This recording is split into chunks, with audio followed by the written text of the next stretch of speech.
Fairytales! Fairytales!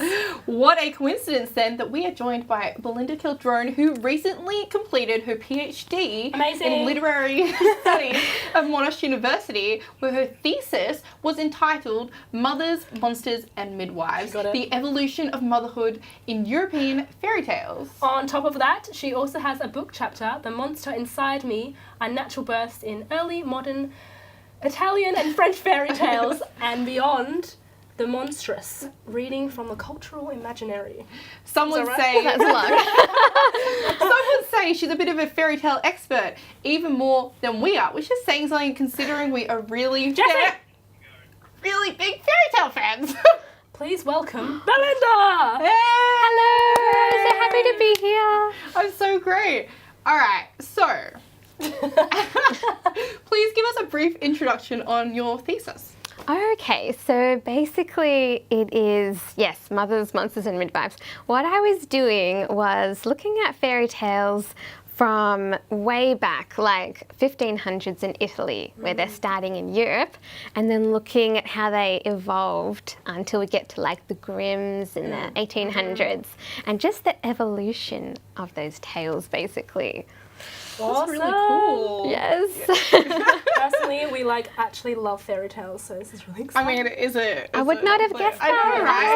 Oh. We really try to keep it under the radar, but you know. Okay.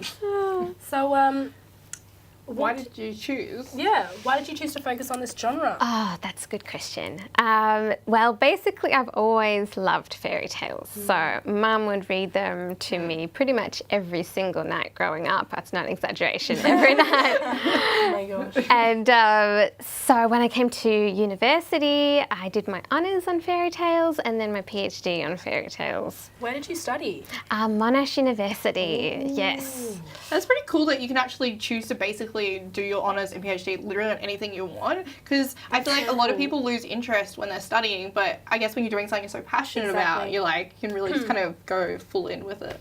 Absolutely. When you're doing fairy tales as your thesis topic, you don't lose interest, especially because there's just so many.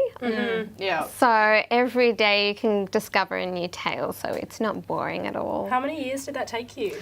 It took me 5 years of my life. 5 years of studying fairy tales.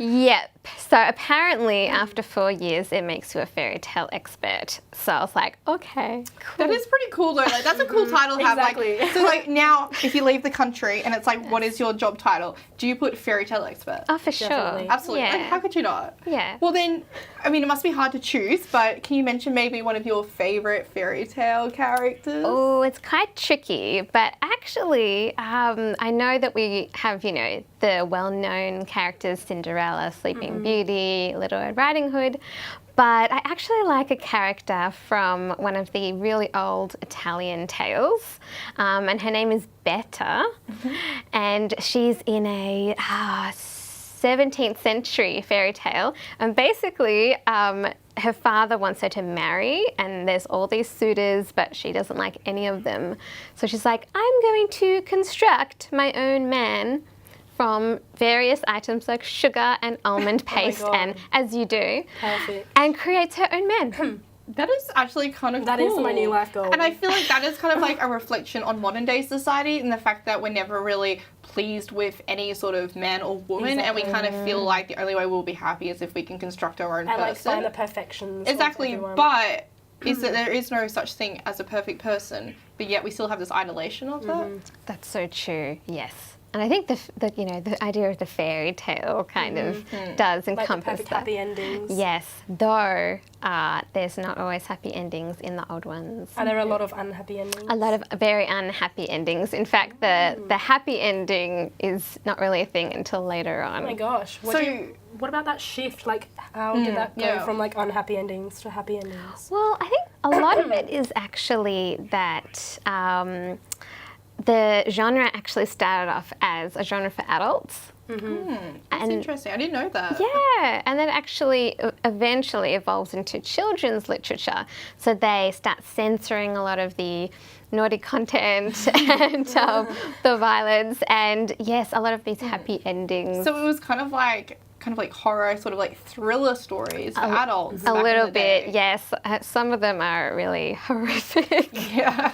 Even some of them, when they kind of turn them into kids stories, you can still kind of sense that you're like, this is still a bit quite bad for kids. Exactly.